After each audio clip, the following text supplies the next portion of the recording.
സാഗരമധ്യത്തിൽ പെട്ടു ഞാൻ ഉഴലുമ്പോൾ, ദുഃഖത്തിൻ സാഗരമധ്യത്തിൽ പെട്ടു ഞാൻ ഉഴലുമ്പോൾ, നൗകയുമായി നാഥ വന്നിടണേ, ഒരു കര നീ എത്തിച്ചിടണമേ. യേശുവേ യേശുവേ യേശുവേ യേശുവേ യേശുവേ കൃപയേകുകിൽ ഈ ജന്മം എത്ര ധന്യമാം.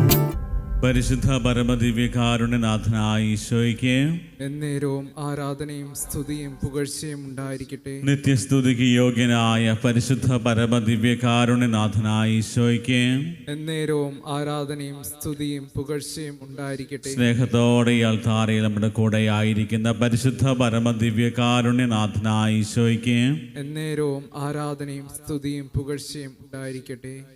കാരുണ്യവാനായ ഈശോയെ, ഈ അൾത്താരയിൽ അപ്പത്തിൻ്റെ രൂപത്തിൽ ഞങ്ങളുടെ കൂടെ ആയിരുന്നു കൊണ്ട് കർത്താവിന് ഞങ്ങളുടെ ജീവിതത്തിലേക്ക് കരുണ ചൊരിയുന്ന സമയമാണ്.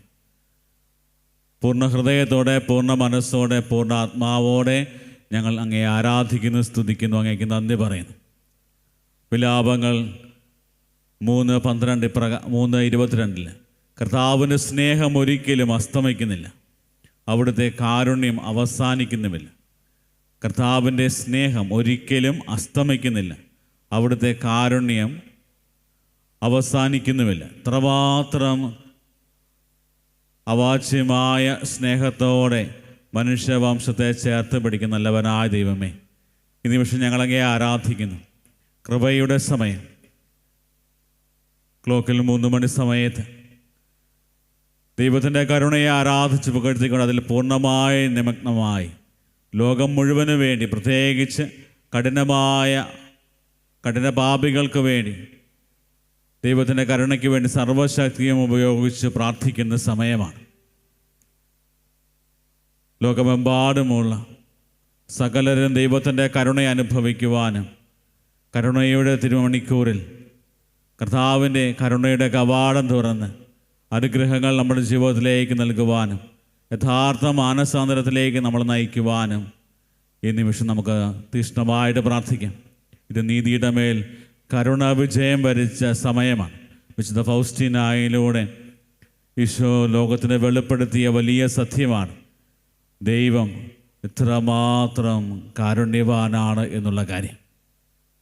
എല്ലാവരും ഒരുപോലെ അറിയേണ്ട സമയം, അറിയേണ്ട വലിയൊരു സത്യമാണ് ദൈവം എത്രമാത്രം കരുണ കാണിക്കുന്നു എന്നുള്ളത്.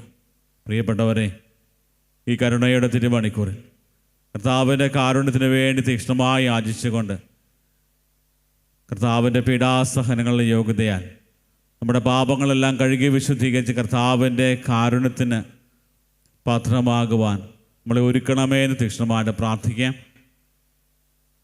നമുക്കെല്ലാവർക്കും ഒരുമിച്ച് ചേർന്ന് ഈ ഒരു പ്രാർത്ഥന ചൊല്ലി പ്രാർത്ഥിക്കാം.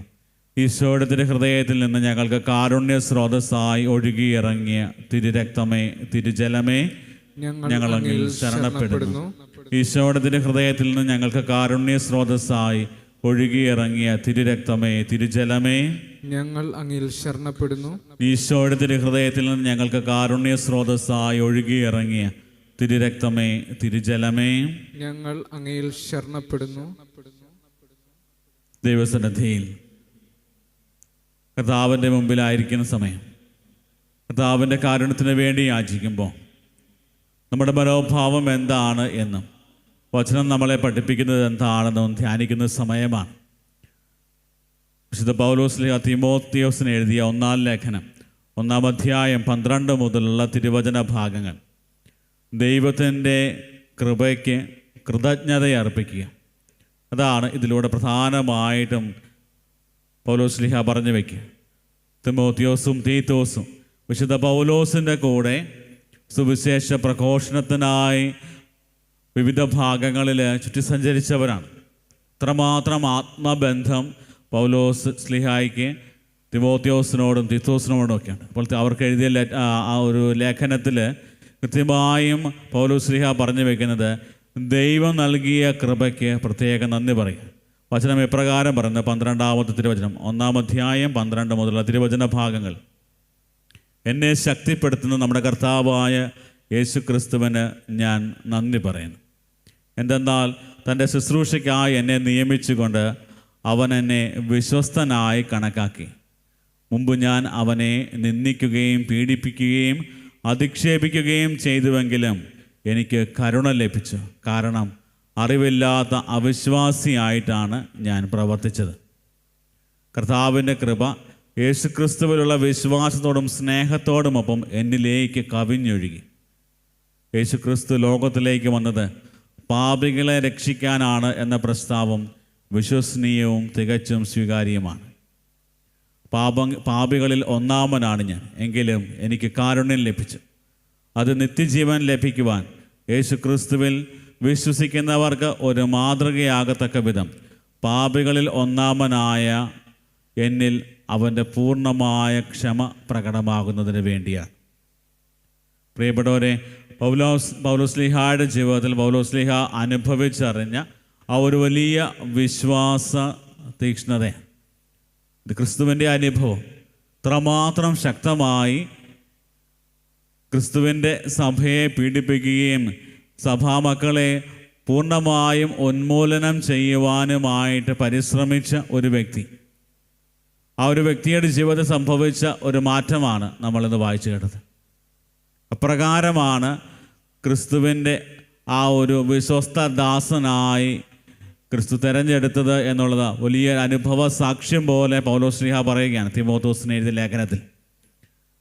എന്നെ ശക്തിപ്പെടുത്തുന്ന നമ്മുടെ കർത്താവായ യേശു ക്രിസ്തുവിനെ ഞാൻ നന്ദി പറയുന്നു. പൗലോസ്ലീഹായുടെ ഏറ്റവും വലിയ ശക്തി ക്രിസ്തു തന്നെയാണ്.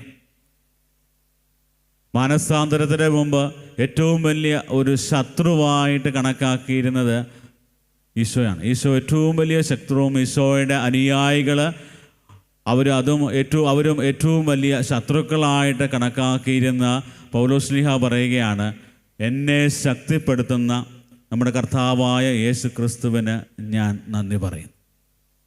ഒരു വലിയ മാനസാന്തരം തൻ്റെ ജീവിതത്തിൽ സംഭവിച്ചു. മനസ്സാന്തരം സംഭവിച്ചു. അതിനുശേഷം താൻ പഴയ ജീവിത ശൈലിയിലേക്ക് പോകുന്നുവെന്നല്ല, മറിച്ച് കൂടുതൽ തീക്ഷ്ണതയോടെ തനിക്ക് ലഭിച്ച ബോധ്യത്തിൽ നിലനിൽക്കുന്ന പൗലോസ്ലീഹായെ കാണുക. തുടർന്ന് പറയുന്ന കാര്യം, എന്നെ വിശ്വസ്തനായി അവൻ കണക്കാക്കി. കർത്താവിൻ്റെ സ്നേഹം ആവോളം ഹൃദയത്തിലേക്ക് അനുഭവിച്ചു കഴിഞ്ഞപ്പോൾ ആ സ്നേഹത്തിൽ നിന്ന് ഒരിക്കലും വേർതിരിക്കുവാൻ ഒരു ശക്തിക്കും സാധിക്കത്തില്ല. അതുകൊണ്ടാണ് പറഞ്ഞത് പൗലോസ്ലീഹ പറയുന്നത്, ഒരു ശക്തിക്കും ആർക്കാണ് എന്നെ ദൈവസ്നേഹത്തിൽ നിന്ന് വ്യതിചലിപ്പിക്കാൻ പറ്റുക? ആർക്കാണ് എന്നെ ആ ഒരു വലിയ സ്നേഹത്തിൽ നിന്ന് പിന്തിരിക്കുവാനായിട്ട് സാധിക്കുക? ഒരു ശക്തിക്കും ഒരു അവസ്ഥയ്ക്കും ഒരു സാഹചര്യങ്ങൾക്കും എന്നെ ആ ക്രിസ്തുവിൻ്റെ സ്നേഹത്തിൽ നിന്ന് മാറ്റാൻ പറ്റത്തില്ല. കാരണം അത്രമാത്രം ക്രിസ്തുവിൻ്റെ സ്നേഹം എന്നിലേക്ക് ഒഴുകി. അത്രമാത്രം ദൈവത്തിൻ്റെ സ്നേഹം എൻ്റെ ഹൃദയത്തിൽ ഞാൻ അനുഭവിച്ചു. അതുമാത്രമല്ല, വീണ്ടും പൗലോസ്ലീഹ പറയുന്നത്, മുമ്പ് ഞാൻ അവനെ നിന്ദിക്കുകയും പീഡിപ്പിക്കുകയും അധിക്ഷേപിക്കുകയും ചെയ്തുവെങ്കിലും എനിക്ക് കരുണ ലഭിച്ചു.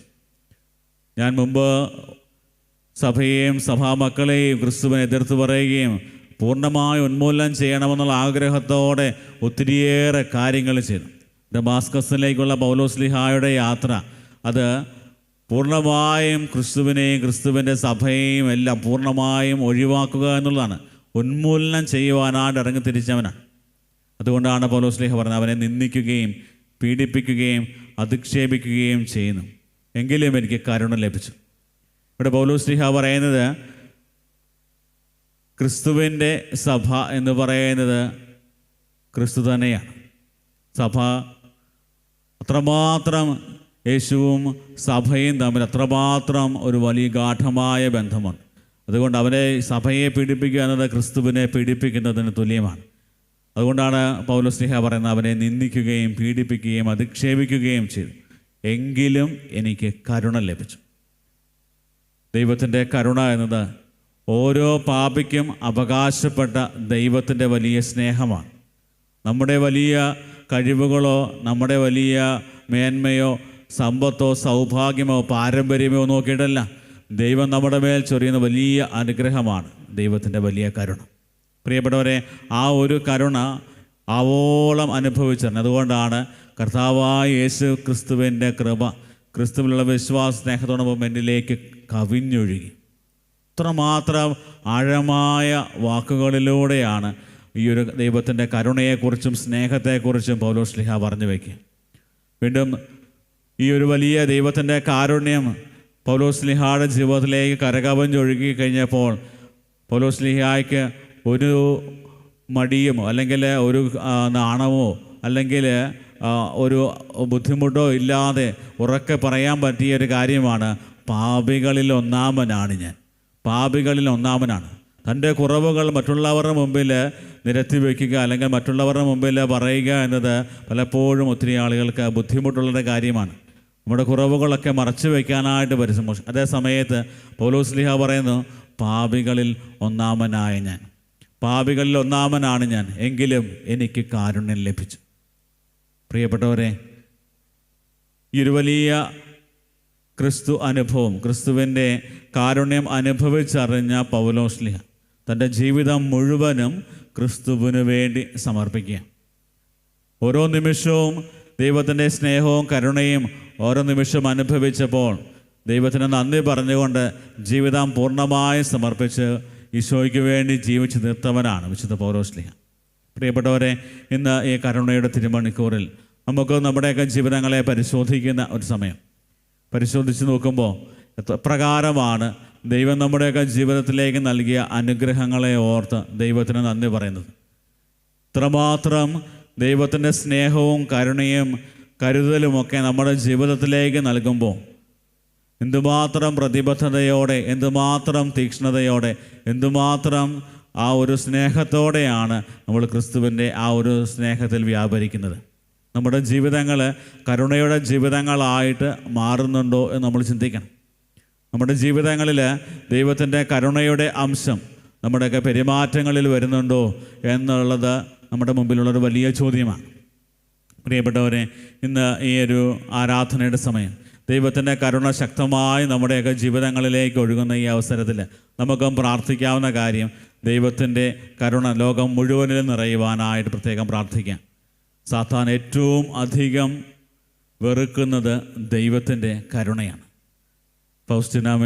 വിശുദ്ധ ഫൗസ്റ്റിനായിലൂടെ ഈശോ വെളിപ്പെടുത്തിയ ഒരു വലിയ ഒരു സന്ദേശം ഇതാണ്: സാത്താൻ ഏറ്റവും കൂടുതൽ വെറുക്കുന്നത് ദൈവത്തിൻ്റെ കരുണയാണ്. കാരണം ദൈവത്തിൻ്റെ കരുണയാണ് മനുഷ്യനെ വലിയ നീതിയിലേക്ക് നയിക്കുന്നത്, സ്വർഗത്തിലേക്ക് അനയിക്കുന്നത്.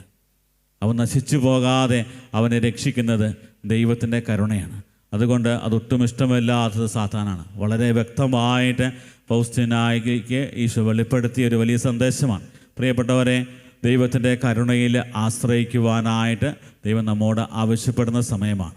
ദിവ്യകാരുണനാഥൻ്റെ ആശീർവാദം സ്വീകരിക്കാനായിട്ട് ഒരുങ്ങുമ്പോൾ നമ്മുടെ എല്ലാ നിയോഗങ്ങളും പ്രാർത്ഥനകളും ദൈവസന്നിധിയിൽ സമർപ്പിക്കാം. ഓൺലൈനിലൂടെ ഈ ആരാധനയിൽ പങ്കെടുത്ത് കർത്താവിൻ്റെ കാരുണ്യത്തിന് വേണ്ടി പ്രാർത്ഥിക്കുന്ന എല്ലാവരെയും ദൈവത്തിൻ്റെ വലിയ കരുണയ്ക്ക് പ്രത്യേകം സമർപ്പിച്ച് പ്രാർത്ഥിക്കാം. നമ്മുടെ എല്ലാവരുടെയും വ്യക്തിപരമായ നിയോഗങ്ങളും പ്രാർത്ഥനകളും ദൈവസന്നിധിയിൽ സമർപ്പിക്കുമ്പോൾ കർത്താവിൻ്റെ കാരുണ്യത്താൽ പൊതിഞ്ഞ് കർത്താവിൻ്റെ സ്നേഹത്തിൽ നിറയുവാനായിട്ട് ആഗ്രഹിച്ച് പ്രാർത്ഥിച്ചുകൊണ്ട് കർത്താവിൻ്റെ ആശീർവാദം നമുക്കിപ്പോൾ സ്വീകരിക്കാം. താഴ്ന്ന സ്വരത്തിൽ ദൈവത്തെ സ്തുതിച്ചുകൊണ്ട് കർത്താവിൻ്റെ ആശീർവാദം നമുക്കിപ്പോൾ ഏറ്റെടുക്കാം.